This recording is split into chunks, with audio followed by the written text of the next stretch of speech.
Hello, and welcome to the Coaches Corner, brought to you by the Endurance Lab, where the coaches from the lab recap the week, answer your questions from the forum. My name is Jason Flores, one of the Endurance Lab coaches. Today, I'm joined by the ladies, Taya Friedstead and Andrea Cullen. We've got some interesting conversations, so you definitely want to get this loaded up. Sit back, relax, and we've got some talk. Morning, ladies. Hello. Good morning. Good morning, good morning. All right, let me make sure we've got all of our documents in front of us. We're going to mix this up just a little bit. We're going to go straight into the hot topics of the lab. This is what we've heard kind of will catch your eye and kind of real interesting talk right out the gate. So we'll start with that. We'll kind of mix it up and you guys let us know what you think. We're going to start off with a little bit of conversation with Taya about some just some technical terms that we've kind of come across, that you may have come across, that we want to make sure that our writers have a good understanding of what they're trying to do, what they're trying to apply, and kind of their role, and as coaches, what we're looking for during these sort of things or these sort of conversations. So I know it may seem a little bit of jargon, but we're going to try to do our best to kind of break that down and get you guys to understand that today. So here we go, Taya. Yeah, so today we're going to talk about torque. And this week you saw on your calendar that we had a workout that had torque in the name. And even though we work torque in a lot of our workouts, that might have spiked the question, well, why do I care? What is it? Because we talk so much about power and cadence and some other things, but torque is something that is not very, I want to say, it's not a topic that a lot of people talk about. It's not something that, maybe you go do some reading on cycling in your favorite website or whatever, and you don't often come across it.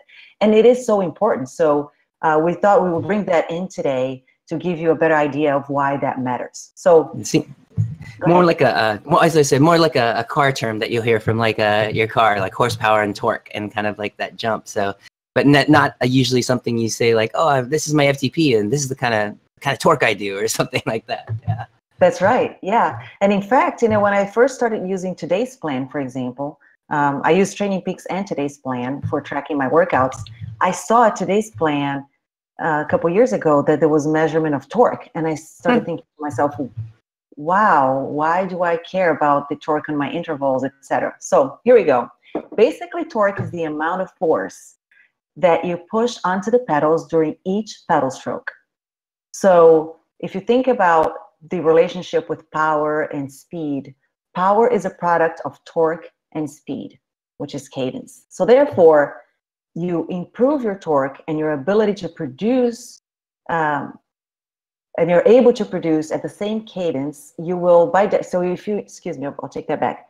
If you improve the torque you're able to produce at the same cadence, you will by definition improve the power that you're able to produce.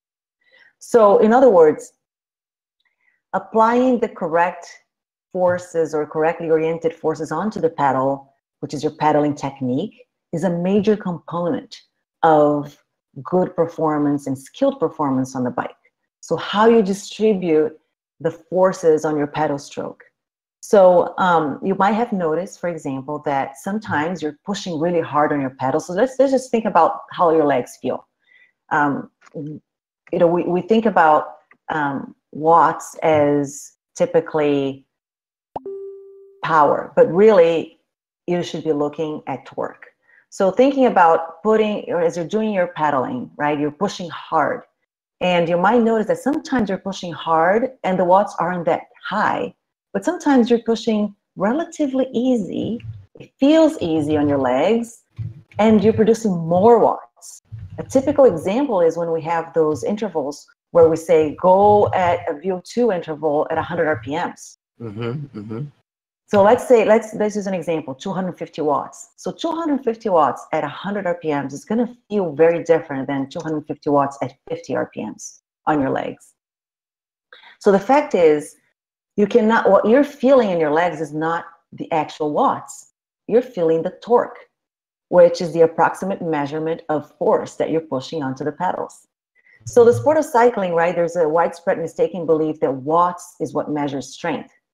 But watts only indirectly refer to strength, while torque is what measures strength directly. So think about it this way. More torque means stronger pedal stroke. More watts means faster, more efficient, greater speed for your effort. So the difference can be, the difference between going faster or not, right, is your efficiency. So it can be your efficiency, which is a function of cadence. How, the cadence being your pedal chainring revolutions per minute.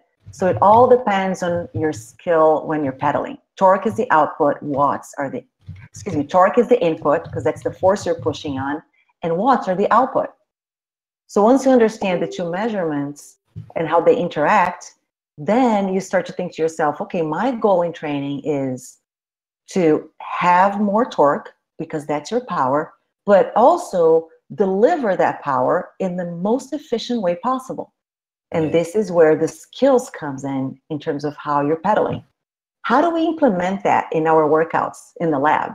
So when we talked about high cadence, and you can go back maybe 2 episodes to listen to why high cadence is important. That's where we talk about pedaling efficiency. So you want all of that torque that you're using to be used as much as possible to translate into force, and then speed, and then with the efficiency. So in our workouts this week, we've done VO2 and torque. We call it that way because every time you have to switch from high cadence to low cadence, you're really working on how you're applying the power to the pedals, the torque. So you have to switch quick, high cadence to low cadence. You learn to engage your muscles. You learn to be efficient on your pedal stroke. The other way we train this, I already mentioned high cadence drills, low cadence drills. And even when you're doing an over-under workout, think about it this way. You're going from higher watts to lower. Have to control that effort so you're not dropping when you go from high to low to below the power we want you to hold. That's also using your pedaling efficiency and your torque. That's the key part, the transition there.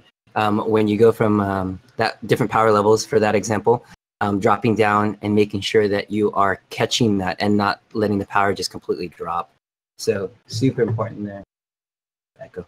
Yeah, so super important there. And then the opposite way, in practice, the way you'd see this is you're with a group, you're needing to change one gear down, let's say to a more like lower cadence or heavier gear.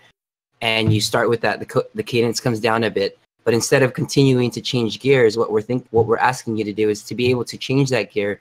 Cadence will be low, but be able to continue to spin and increase the cadence from your neuromuscular training to be able to kind of spin that out and use that momentum in order to and correctly transfer that torque from the lower cadence torque all the way through the range and be able to spin that out and then efficiently use that power all the way through that range to be able to get you moving without having to change gears. Because you've probably been in that situation where you're just like bang, clicking, and all of a sudden you're like standing on top of your bike, in this lowest tiny gear, where in fact you may not need to. We've had talks where just minute changes or just spinning and making minute changes in your cadence can keep you going, at that wattage or keep you going with that group.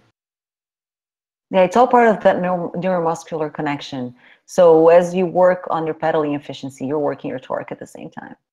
Right. And that's why things like, I just got off a conversation with an athlete about ERG and its use, and it's like barely hanging on. And, even though they understand that it's so clean cut, but without it, they also can realize, hey, there is some variation that can be there. And that's where a lot of our conversations go, where being on the natural train, bringing your workouts outside, like some of our riders are doing, trying to meet those goals, that's where your body will learn to make those changes, will learn to be able to handle those things.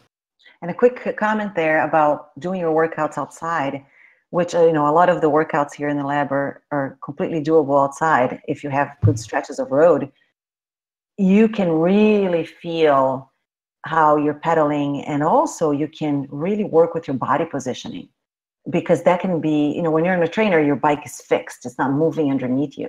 But when you're out there, you're able to see the dynamics of applying your power to the pedals and how the bike moves, especially when you're standing side to side, you know, and it tends to be, at least from my perspective, I find it easier to do the intervals outside.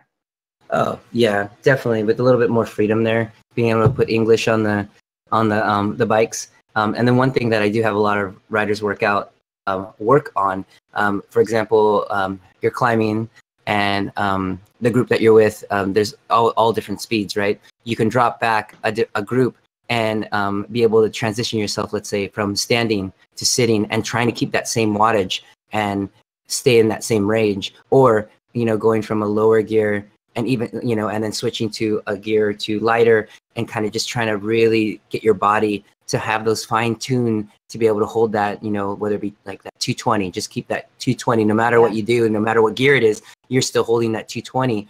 And those are those little things. A lot of times people are, I just want to get it to the hill the fastest. That's one thing. And when it's a race, yeah, sure.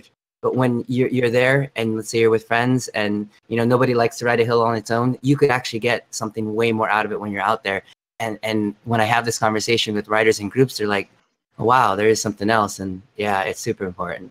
That's a great idea. So even if you don't have good roads around you that you can do workouts on those roads, take the opportunity, from the group rides and play around with it. Yeah, and just challenge yourself. So and just be aware. Sometimes just being aware of these things that we're talking about will be beneficial. Yeah, and Andre, you're still on our line, right? Yeah, I have two questions I'm going to ask in a little bit, actually. Yeah. We're doing that next. Sure. Yeah, we can ask it now. Yeah, jump in, definitely. So this is really interesting to me. I feel like I'm late to the party about torque. Is that measured by? Actually, I have three questions. Is that measured by the power tap pedals, or any of the power meters? Yes. Okay. So the primary number that comes out is the watts. It would be a secondary measure, if I understand right, Tia? Yes. Yeah.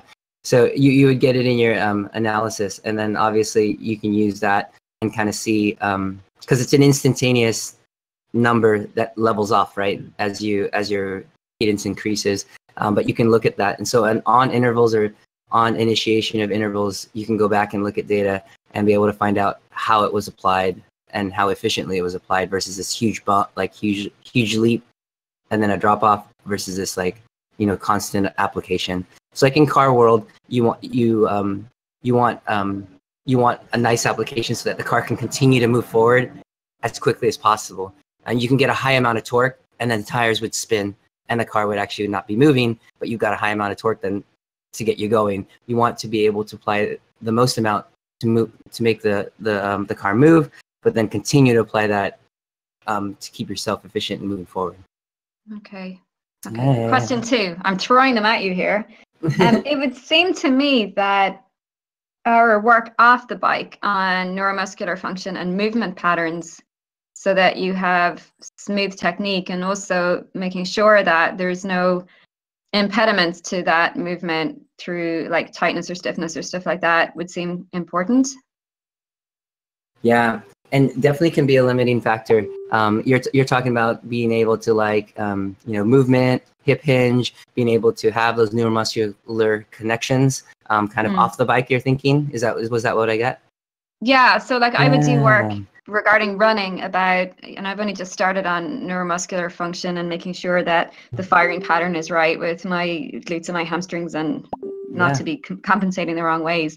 But it would seem on the bike, for that smooth efficiency, it's not just about strength and squats. There's obviously, because you're doing all of this, there's so much more to it, but it just stuck out in my mind. And then how our brains, so if I'm learning swim technique, I watch videos of perfect swimmers, and there's this subconscious kind of pattern that sort of gets learned. And I would imagine visualization and knowing what you're meant to be doing sort of in a visualization technique before the bike would even improve these sort of skills. Has there been any work done on that? Yeah, so Tia's done a good job. Tia, maybe you want to talk about the end of workout spin-ups, like when your body's fatigued, and we use those to kind of tap in to the neuromuscular system? Yeah, so I would say, for your question, Andrea, for the bike, I think on the bike is the most efficient way of getting those connections and firing patterns to be correct. Mm-hmm. So, of course, there are things that you can do off the bike. Those would be related to torque and efficiency, mostly related to correcting imbalances, left, right. So mostly related to, because if you think about the pattern and the things you have to do, the high cadence drills, low cadence drills, standing, those are the ones who will really build for this purpose on the bike. So I think that's the primary way of getting that sort of connection, neuromuscular connection and the correct firing patterns. Then off the bike, you correct the imbalances. The two things you can do off the bike to help are lateral bench shuffles or lateral movements to strengthen your muscles on the sides, and your hips and your glutes, and also the some squats that single-legged, one leg at a time, bringing the leg back. But those are mostly to build to get those muscles ready for the work on the bike. Now, one thing that more experienced riders will do also is a lot of standing work. So a lot of training standing to get then all their muscles as well, in addition to the high cadence, low cadence. So I would imagine when people are training that, and the way everyone gets caught up in faster, stronger, more power, it really is about getting your technique right. Like there's a purpose for each session, and to pay attention to your coach's guidance, that sometimes it's about the little things rather than, just how fast and how hard. And like you say, often it's not about holding perfect numbers. Sometimes there's other more important things going on, and that riders should remember that and not get lost in constantly trying to make every session harder than the other one. For sure, for sure. Harder does not mean better. There's all the efficiency, and we have notes typically on the workouts here. We say, for the high cadence drills, for example, focus on your high cadence. It's okay if your power is varying up and down. Yeah, it's a good reminder to everybody, because it's hard. I think when people get lost, especially if they veer off and are on Zwift and everything is just about racing around, you're forgetting that your training is for a purpose. And the only way you really can track your progress is when you go out and race at the end of it all. Often. Right. Where you reap the rewards of the hard work, and it's trust along the way. Yeah, and then when your measure is something like racing on Zwift versus kind of that real world, you've got the texture, the granularity, the differences in the road and the people there and the crosswind. Those are so many other variables versus what we race in Zwift, which is just a lot of the power and very little bit of the tactics of drafting and dynamics, where it's there, but there's just so many other variables that when you're outside, whether it be group ride or an actual race, those things aren't coming into play, like a lot of what are the, like what you guys are doing this week in racing and, that sort of thing. That's a whole different game. But those are things that play in, whether it be trying to apply that torque, evenly, trying to get around somebody, Ian's talked about that, being able to kind of make that decision, and get around, or just when you're in your steady state tempo. I was going to ask you, Andrea, do you feel that, are you finding yourself varying your cadence? Are you just locking in at like 92? This is 92 and we're going to do this until, the road goes up, or that sort of thing? Or what is it going through your mind? Because Tia and I are speaking of like, dynamic riding of like group setting, but when you guys are in TT mode, what's going through your guys' mind during that section of the triathlon? Well, I think, like, without a shadow of a doubt, Zwift and the Endurance Lab workouts show you how to apply things where you're not worrying about other things. So you get to really focus on cadence, low cadence, high cadence, all the different drills and skills. But out on the road, I'm very different animal to Ian in that I do worry about side winds and traffic. And I would vary a lot, and I will use cadence to keep, I will be conscious of changing my cadence up to I feel it's better for my legs and my energy for when I'm running. I do go a little bit harder on the hills because I recover coming down. I won't break 40K coming down a hill. So I'm learning to go with my strengths, and I'm working on my weaknesses, if that makes sense. I do shake it up a lot. Yeah. Yeah. And I try and keep it fun. Yeah. Trying trying to vary it definitely makes a difference. And really managing the key thing there was managing kind of your fatigue. Going to a higher cadence to give those muscles a break, and then maybe going below kind of your optimum or your chosen cadence can help give a break to the other side. And so going between just as much as moving on the saddle while climbing or even while riding can make a difference in what muscles you're using. You can also change your cadence to also make those changes so that the body is feeling kind of gets a little bit of rest. Yeah, definitely. Yeah. So as far as torque is concerned, it's definitely a pretty tough topic to kind of handle. It's this added number that a lot of times can feel intangible. But if you can understand kind of when it's applied, how it's applied, and the reason why it's important, you're doing this already. It's not something that you're like, ooh, I gotta apply torque. It's you've got to just understand how to use it and understand just a little deeper why some of the workouts are how they are, and then how you could use those kind of every day on your rides, both outdoors and indoors, to help kind of get a better understanding of how to apply it in a way where it doesn't use as much energy. The same way when we start talking like on a very basic level of a rider's riding at like 60 or 70 cadence, we want them to kind of bring it up to 80 or even 90 just to increase that efficiency where the body's not feeling like it's climbing up a hill constantly. Working with this cycling studio nearby, and riders, when I'm there at the studio, you see all kinds of riders, but those beginning riders, you'll see 60, 70 cadence. And the first thing that a lot of the, I guess it would be attendants or people there that are making sure you have everything you need, for example, they're like, you should try a higher cadence, because everyone initially thinks like, oh, like push really hard, I'm gonna be able to go fast. But the thing about it is it's all strength based at that point, and you're just gonna fatigue. And that cycling studio is not Soul Cycling, by the way, right? Yeah, it's not. It's not.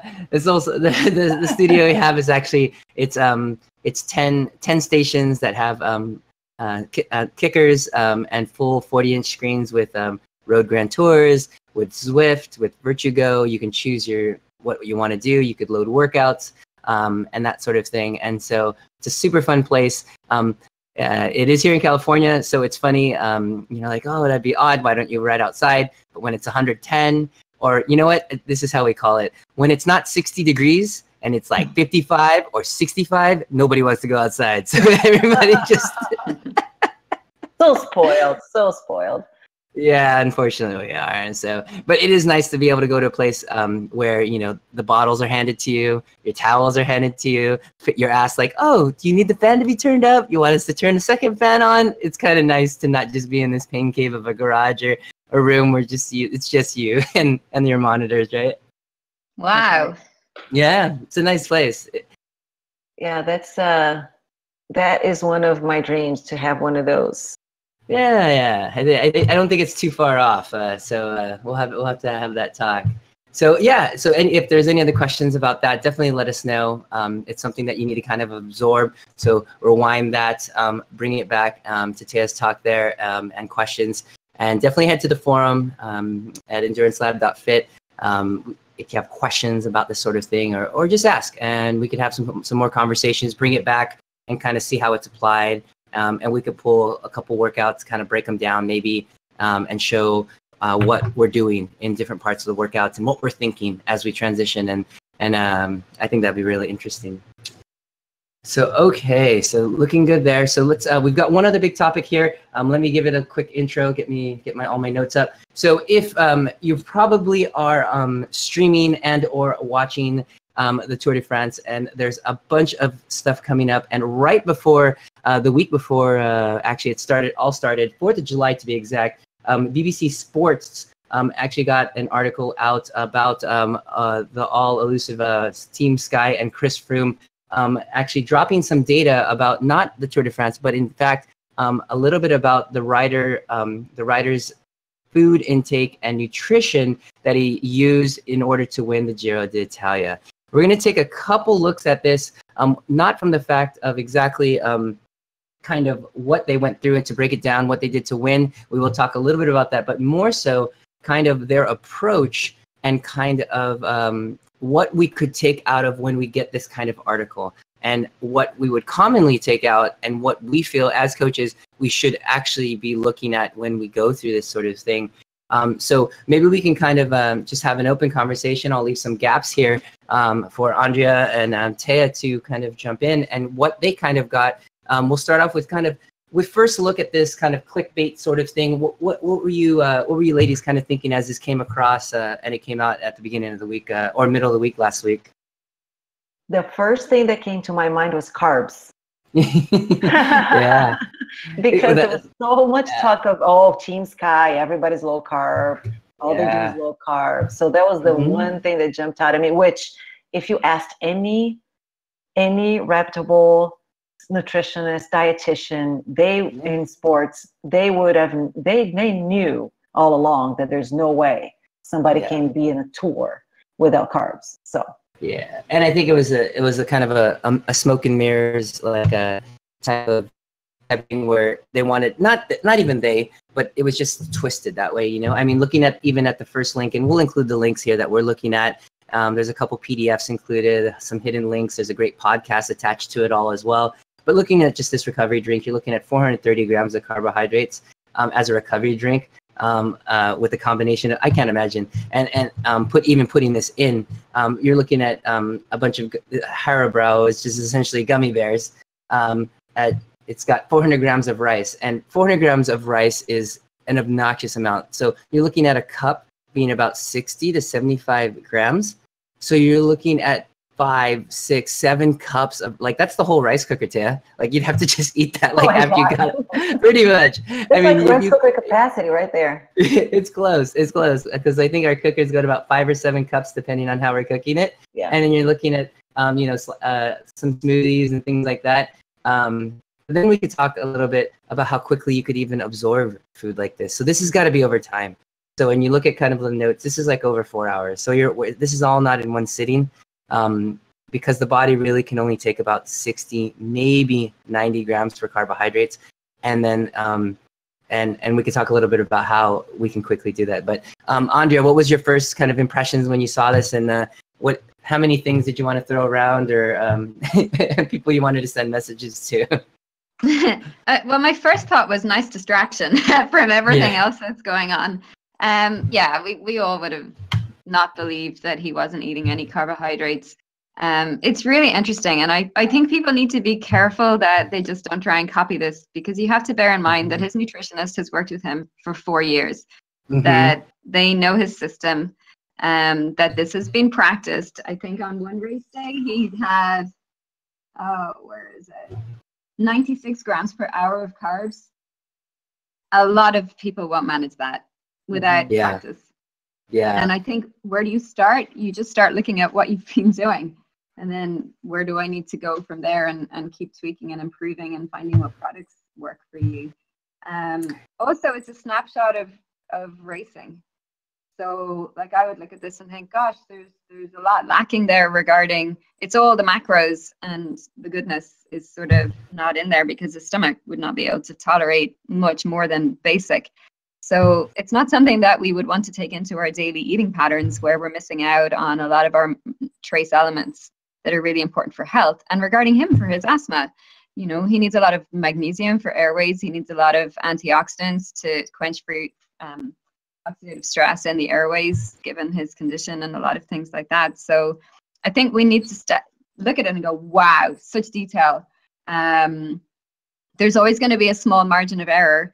I would be terrified, being the nutritionist, wondering if this doesn't work and his immune system crashes, whose head is going to roll, because it's probably going to be mine. So I would wonder, are they doing other things in the background to make sure his immune system is strong regarding recovery? Like, I know that things like pulsed electromagnetic frequency wave therapies could be really helpful. I know that herbs could be really helpful. We don't know. They're not going to tell us everything. Of course they're not. They're keeping their cards close to their chest. So what they have given us it's really fascinating, but don't just go and try and copy it. No, totally. If you remember, we did, I know a lot of us had got a chance to listen to some of that podcast. They referred to it as Sky having, enough boots on the ground, or enough personnel, they called it. Essentially, enough people to micromanage or take care of just the nutrition or just this or just that, or, and that sort of thing. But what this speaks to is that, they have maybe given, this peek into what they're fueling, but you heard it here first on the Coach's Corner. The next thing they're going to talk about is like the herbs and the recovery that they're doing, because that's the cutting edge stuff that you're used to hearing, after they've already applied it and refined it and they're doing well with it. You know what I mean? So if they're looking for someone, I'm sure, Andrea, you could free up some time. Yeah, you can get added to that team and then help them out, right? I'm happy working with the people I work with. Yeah, so definitely. We'll go through a little bit of this. So essentially, what they've gone through is they've gone through kind of the stages previous. They've got a preview of hilly stage on stage 11, going all the way to what he was like a normal stage, and then his final kind of breakaway stage in 19. But what the kind of takeaway from it all was, what they were trying to do was have this fine line of where he was actually trying to get to race weight on the day that they were planning to make the attack, or kind of really make up a lot of time. If you remember in the Giro that year, he was they were questioning why it seemed like he was kind of just sitting in, kind of really not showing the form that they were looking for. But obviously with these long drawn out stages, we all have seen it on television, and how stage after stage, people can either get better or worse. They call coming to form during a race. Oppositely, the story that they used is during the same Giro is Simon Yates, or Adam. I think it's Simon Yates, on where they came out very, very hard, very, very fast, winning stage after stage, and him and Esteban Chavez kind of towards the end having both epic days, and then after that really falling off. So them using that as an example of possibly not getting the recovery in, speaking to how important it is to get this recovery in. And that's really the trick on these stages on back-to-back. So bringing that to what we're doing, a lot of riders are doing maybe 1, 2, 3-day stage races at the most, or even going back to people trying to do 2 workout days in a row. Recovery is king. Recovery is key.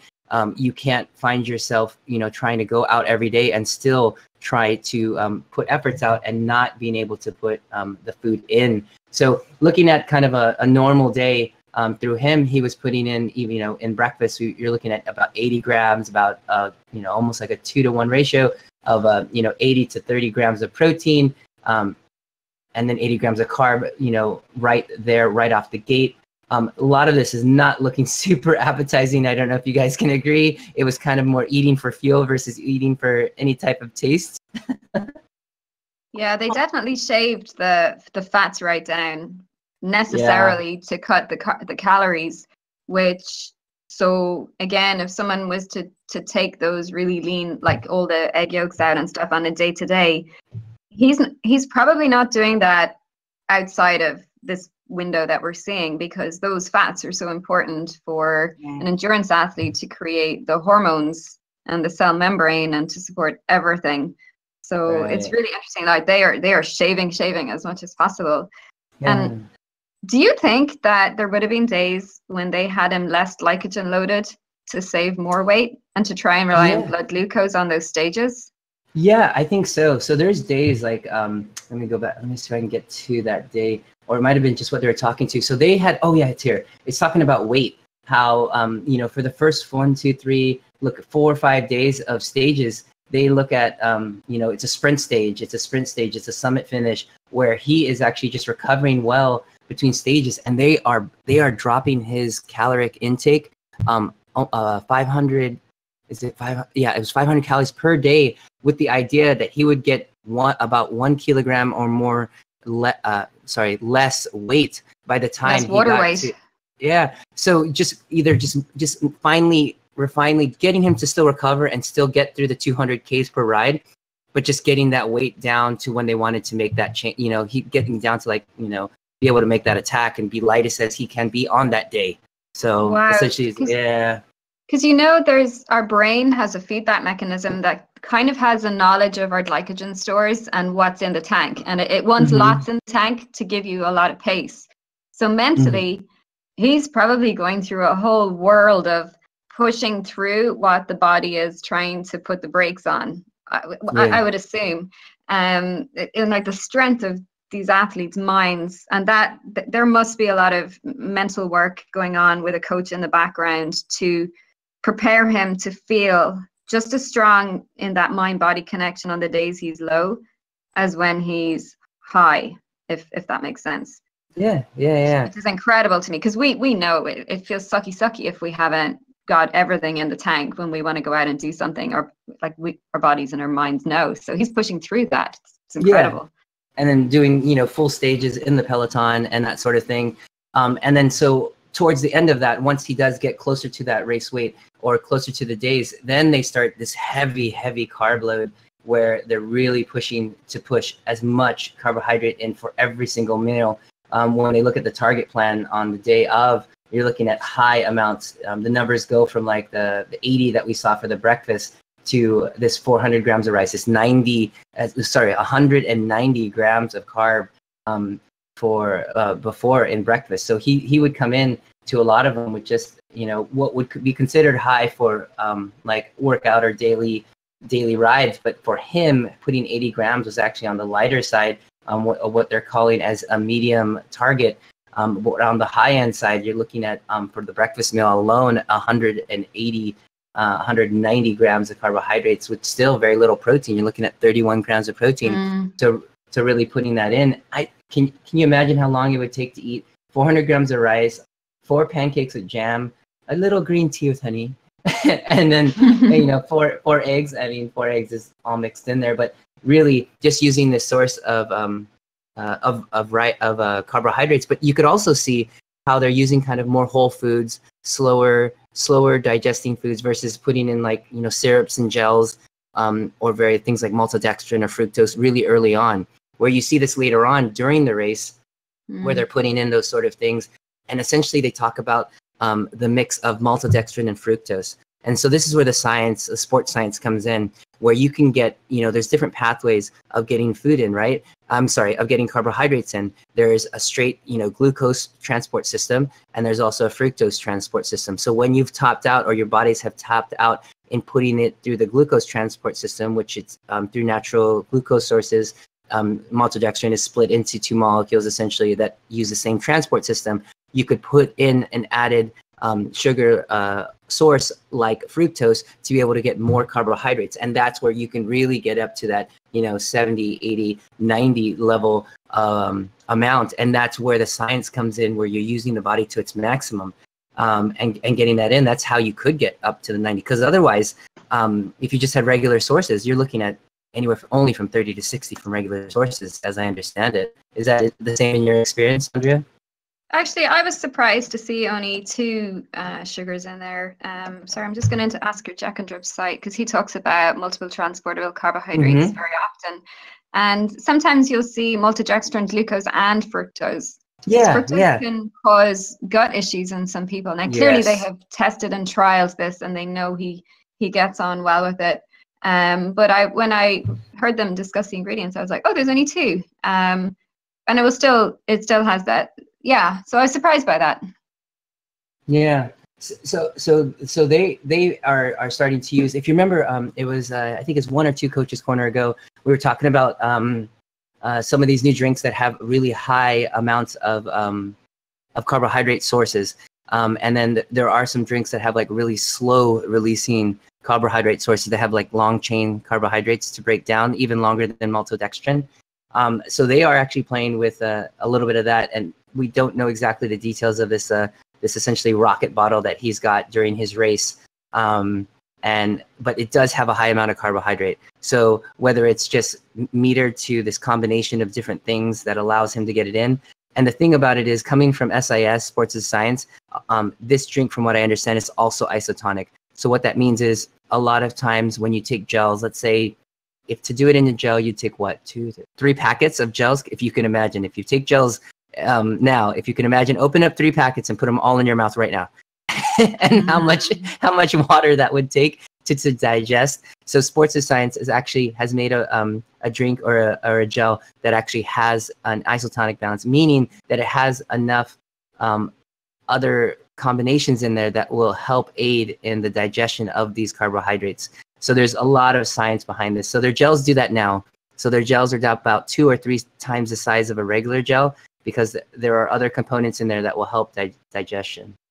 Have you guys tried any of these products?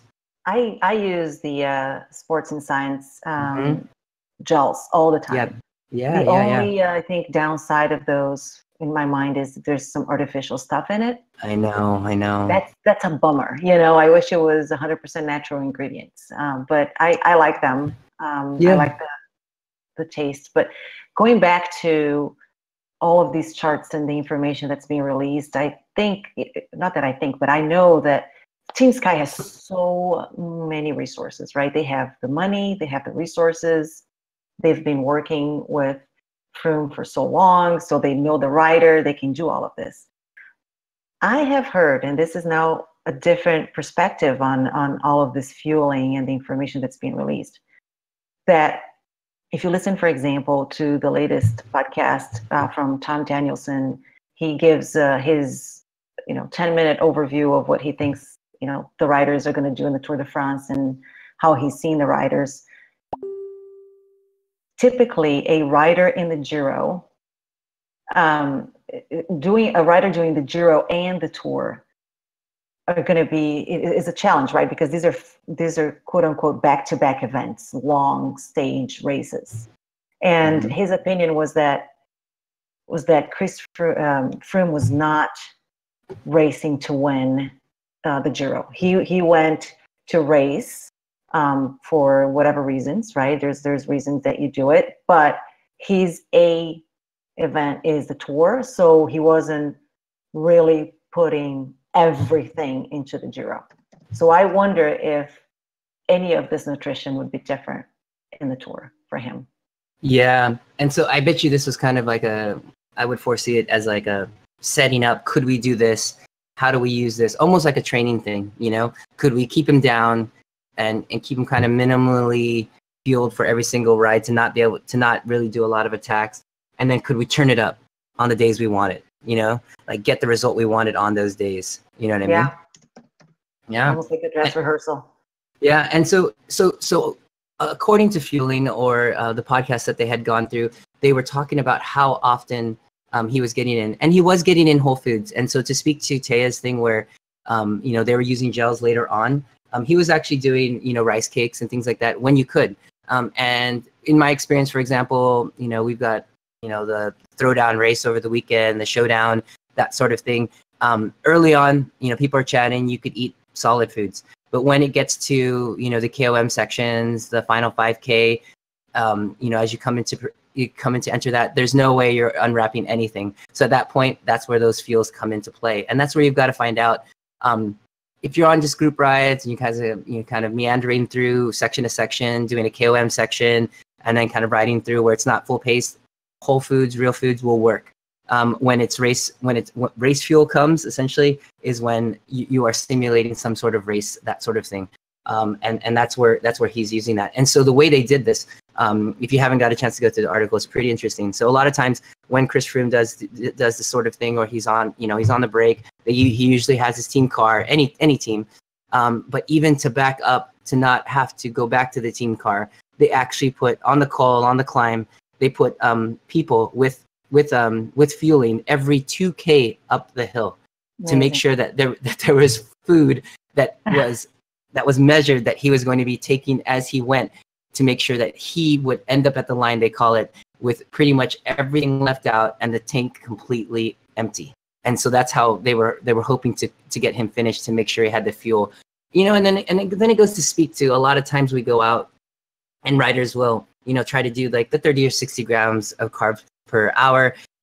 Or a lot of times they have these like hidden goals, as we call them. They're like, oh, if I ride all this, I'll weigh this much, or can I, you know what I mean? And a lot of us know, and it's a lot of it's water weight and dehydration and that sort of thing. But if you fueled yourself completely for every single, little attack and ride, could you feel that much better? Because there's always this, do I eat too much? Do I eat too little? But if you fueled completely, how good could you really, really feel, Right. Yeah. Right. And then recovery, speaking to that, a lot of times people short themselves. How often have we heard that? and not getting the, the food in.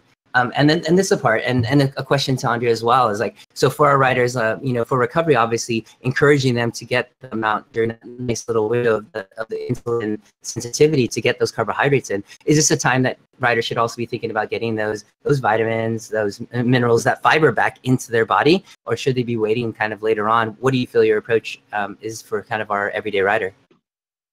Oh, there's so many factors. Yeah. Like that recovery window has been shown to matter less if it's not urgent. So yes, if we've got 24 hours, we don't have to race off the bike and get something liquid in as fast as possible. You have the time to prepare a good, wholesome meal.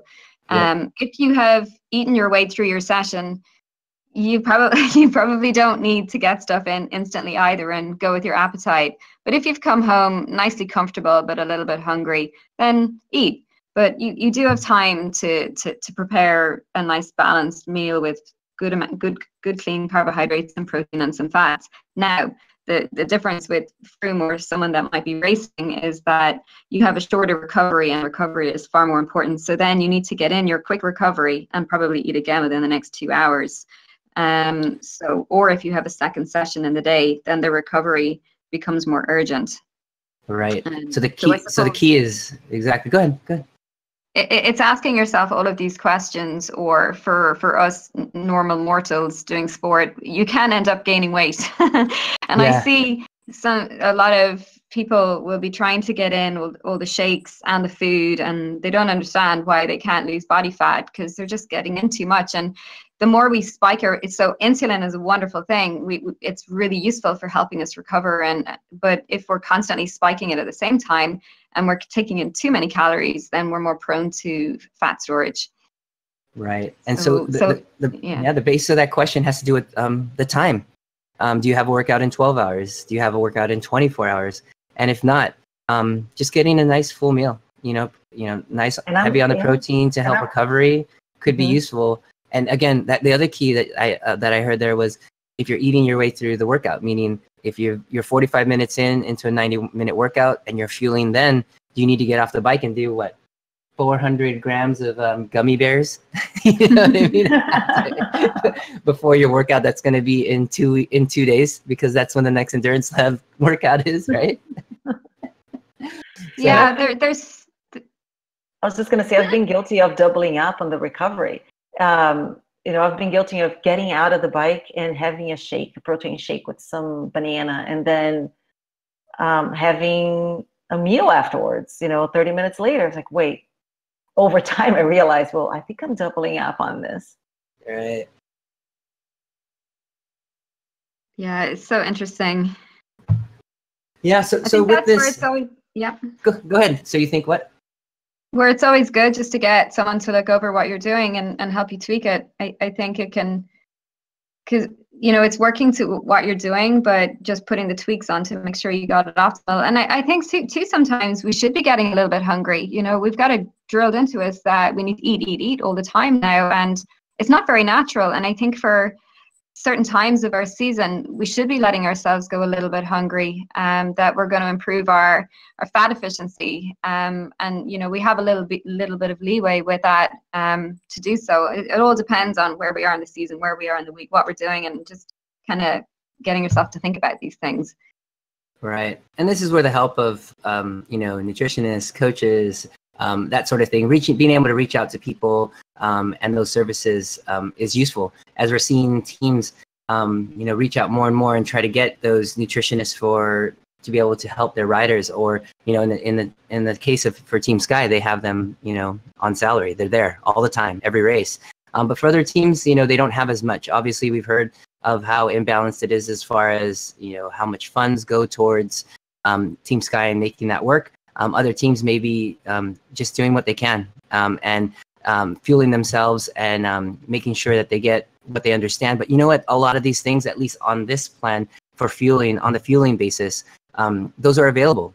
Everybody can buy rice. Everybody can buy those things. So it's not something that is this special magic sauce, but in fact, it's just how to put it together and know what the kind of results they're going to be. Because once they get to those later stages, like we saw some of the other teams, and they're not recovering from day to day, then you're just going to have a fallout day, and you're going to just be way behind on GC, just the way that we've seen some teams go, like Team Sunweb, Michelin Scott, really breakout days. Then all of a sudden the riders are not able to, and that doesn't speak to their fit. I guess it could also speak to their fitness in general, just kind of overall, but it speaks to every day, going day in, day out for recovery. Yeah. Jason, do you mind if I say a few words about the weight loss strategy? Yeah. Because it's really interesting that they're obviously taking him to unnatural lows that they're needing to employ these strategies during a race. Whereas normally, if I have a normal or good level athlete, and especially in rowing, and I've worked a lot with lightweight rowers, and they're always on this, deadline of having to get their weight to a certain point, but we will always try and do it pre-season, so that or at least with the rowers, that we get them there before the race so that they can be optimally primed and fueled and recovered and strong, and their immune systems are strong, and we're not risking anything when we get them to race days. So this is obviously a huge extreme that Team Sky are trying to get him so fine on that line with low body fat and low weight. But if you're a normal person, don't try and do this in the middle of your racing season. Yeah. We want to try and get you to that safe, healthy, optimal. You have to function as a person. You have to go to work. You have to be fit. You have to be healthy. There's a huge risk doing this right on the wire where you could get sick, and life has to go on, and you have to go to work still, and you have to be a parent, and all of these things. So it's really interesting. And even in our house, we would be, I don't need to worry about my race weight. If anything, I have to get stronger and bigger. But Garen, we would be watching, like with a lot of triathletes, the weight that we would want to get them to for season, but we will try and do it early so that there's really good recovery before a race. So you feel that once the season gets going, let's say, like for example, we could walk to the endurance lab, kind of levels like base phases, and then we went through our power lab, and we're coming up on our second base. So as we get out of that base stage and doing those base miles, that SST work, and we move into those higher efforts, you're feeling get to that weight before that time, and then when you get to that weight, you're just gonna cruise that weight until through your season, until you go back off. You feel like that's the more healthy way to approach this? I think that's optimal, but as well, don't forget, you need to have a really strong mind for your races. So if you're in the middle of carb cutting mayhem, you're not going to be as mentally strong. And this is where the difference shows in an athlete of his level. He obviously has phenomenal mental strength. The toughest athletes I've ever worked with are rowers. And it's interesting. I was watching a quick podcast by Cameron Worth recently. And Garen said, "Oh, didn't you know he was a rower?" And Garen was finally agreeing with me that rowers are tough nuts, but they still race fueled and full, and they're not putting it on the wire at the very end. So I do think that to try and get yourself in good shape so that you are cruising through your race season. Now, obviously, there is going to be a little bit of weight dropping if the season is very difficult, but you want to keep your immune system strong. You can't afford to get sick. Yeah, absolutely. We see that often, whether it's a high level of stress or not enough nutrition and fueling. We definitely can see that. We do have a question here on YouTube asking about kind of post-workout hydration. There's not really a mention of what he's doing kind of in between the time of getting fuel in, and as far as hydration, and specifically kind of salts and electrolytes. So I'm sure, that's got to have taken consideration. So I guess to answer the question, Andre, what are you feeling like post-workout wise? We're talking about carbs and proteins, getting food in. What about like hydration, salts, electrolytes? Is that something that we should be doing, afterwards as well? Well, I suppose that's the whole salbutamol fiasco, isn't he? Supposed to have been incredibly dehydrated. That changed. That's right. Pharmacokinetics. So that's it. That's a good point too. When they say they're getting him over that line completely depleted, so all of his up and downs with his carbohydrates, every time he has a very high carb day, like when you mentioned eating the whole rice cooker of rice, in my mind, I'm thinking, God, how thirsty you must be. Yeah. Because your body is looking for the water to store with the carbohydrate as muscle glycogen. So you'd be getting this so he would have days when he's depleting carbs and he'd be peeing a load and dehydrating more. And then there'd be days when he's drinking more and storing water. It would have been sort of up, it must have been up and down a fair bit. But the salt intake would be important. I'm sure they must be hot on that. But again, he was dehydrated apparently. So I guess we don't know. But I would, the electrolytes are important for the rest of us. Absolutely. So I guess to answer the question, post-workout stuff, we have some references from Precision Hydration that talk about if you are a heavy sweater, if you are a heavy salt sweater, getting in post-workout electrolytes are super important.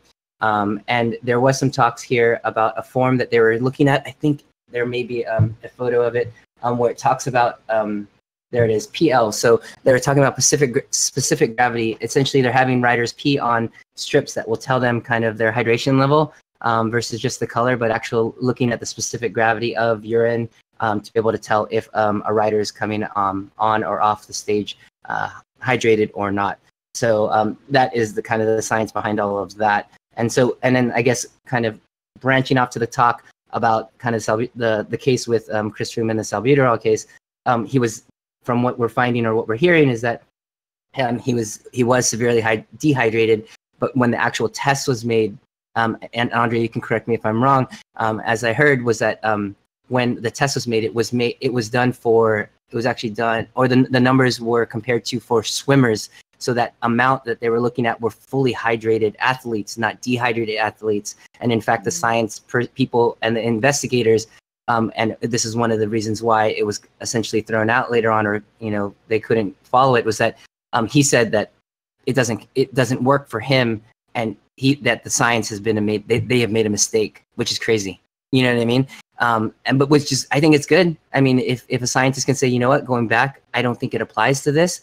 And some other cases that have gone in. So we need to rethink this and retest it. You go back to the lab and test it again, Yeah, at this point, I know nothing. I'm a pharmacist, and we tell people to take salbutamol 2 times, two puffs up to 4 times a day. So I need to go to drug school again to learn how to use their regime. Gosh, guys, I'm going to have to answer the door for my nutrition for my race tomorrow. Just a second.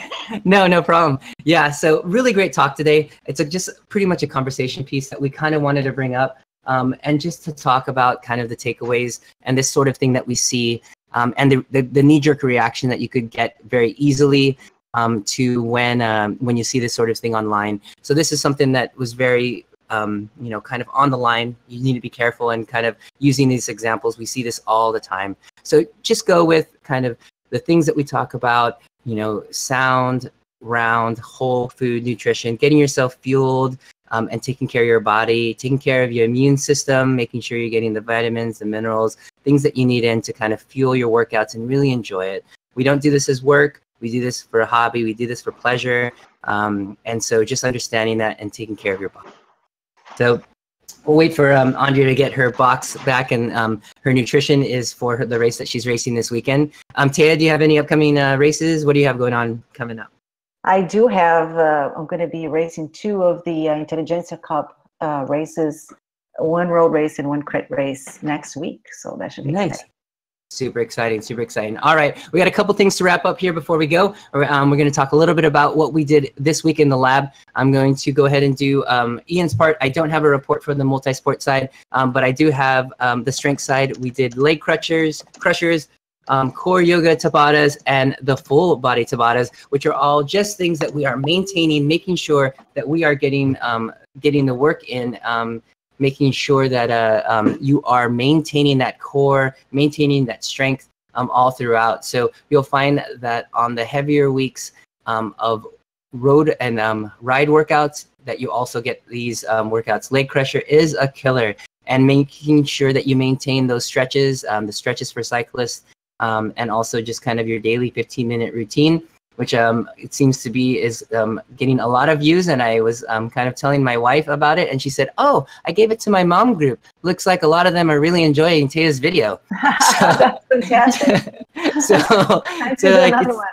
Yeah. So they're really enjoying that. So that 15-minute kind of stretch routine, post was it post-kid moms are really enjoying just being able to have the variations and do different things. So yeah, very, very exciting. And for skills, what did we have this week for those riders in the lab, Tia? We worked on threshold. We had some short threshold intervals, varying power, and then within that threshold range. Then we had the VO2 and torque workout, which we talked about earlier here in the podcast, working on VO2 and torque. And then the third intense workout of the week was the race closeout, simulating the last third of a race with pace increase in the blocks that we had there in the workout. Yeah, so super tough workouts. For those of you who aren't in the lab and want to know more, I'll give some information here just to head over to endurancelab.fit. And these are the workouts that we're talking about, kind of all these kind of built-in things that have all of these little skills that you'll be kind of learning through the lab. And speaking about labs, on the horizon, we've got some really exciting things. So we've been building, we've done a lot of VO2 work, still maintaining a lot of that threshold work, but we're going to be moving into this next set of labs, and I'm going to have Tia kind of introduce it, and we'll kind of break it down. And there's actually two little sections, so I'll leave it to her and tell us about those new labs that are coming up in about 2 or 3 weeks. Yeah, so the next lab coming up in 2 weeks following this lab that we have, but again, it doesn't have to be, if you're not in the lab currently, you don't need to be able to participate in the next one. But the execution lab, given the time of the year and the skills we've been building, we're going to be working on, as the name suggests, execution. So really putting all of those skills to work, combining them, and how do you put them together to execute at the best of your ability so that you can really excel at everything you've been training for. So being able to go out there and execute on your power, your speed, your torque that we talked about. So really good workouts there. Again, as a hallmark of our labs, the workouts are always very dynamic in terms of changes in cadence, power, speed, etc. So never a boring workout for you. The other lab we're going to have is the Academy Booster Lab. That one is a lab designed to work with the upcoming Zwift Academy program, which is 8 weeks long. And it's designed to not only help you excel at those hard workouts that the Academy will have for you, but also support your training so that you continue to develop skills as you go through the program. Right, exactly. So with that Academy Booster Lab, it's something that we can use for those riders who are wishing to make it essentially a complete lab for us, or a complete structured plan for you. I believe because right now, as its foundation, it's 10 workouts, 3 rides, and 2 races. Right. So for those athletes who are used to training more than, let's say, 7-8 hours a week, the Zwift Academy by itself is not going to consist of a work plan, just a training plan, just because 10 workouts, when you take out FTP tests at the beginning and at the end, you're left with 8 workouts, which is really 1 workout a week for the duration of the Academy. So yeah, and then the rides, which are going to be social rides. So this is where the Academy Booster Lab comes in to complement that. Right, and for those that don't know exactly what the Zwift Academy is essentially it's an identification, I guess, program that they run for both women's and the men's side that help identify talent. And they've actually put 2 riders. It's 2 women? Oh yeah, 2 riders, two women, 2 men, 2 U23 pro teams, and they have that opportunity. But for the 99% of everybody else who does this, it's going to be essentially a workout plan. And from the feedback that we got from the communities that we're in, a lot of times, people were doing way too many workouts or races along with the workouts, or they were failing the workouts. So not only are we going to help make sure that it's a nice balance, but also we're going to make sure that those skills that you'll be using later on in the workouts towards the end, which tend to be more difficult, that you would have at least had some introduction on the kind of things or skills that you need to be able to do those. So just for those who want to have that community or have to try that direction. So A lot of it will cross over, same sort of things with the execution lab. So you have some options coming up here in the next coming weeks. All right. So just before we close out here from the two ladies, do we have anything else that we need to throw out to our listeners here today? Or looks like we had a nice round conversation. Yeah, no, we had a great discussion today. Yeah, I think it's super good. I know Andrea's back? Let's see what it. Yeah, yes, she's I'm back. here. Yes. Yeah, look, she's looking. I'm sure you're looking through that box of your electrolytes and all your other fueling there. It looks like. Yeah, I'm gonna try the unflavored ones this race. Yeah. I don't tend to like the sweeter. I never eat sweet foods, and then suddenly you're in a race, you're like given all these sweet options. So I'm gonna keep the electrolytes plain and see how that goes tomorrow. Awesome. Sounds good. Sounds good. All right. Well, thanks for joining us today. I want to thank everyone on the listening side that joined us here in the Coach's Corner. And if it's your first time listening and would like to hear more content from the Endurance Lab, head over to your favorite podcast app and search the Endurance Lab, or head to YouTube and search the same and click subscribe.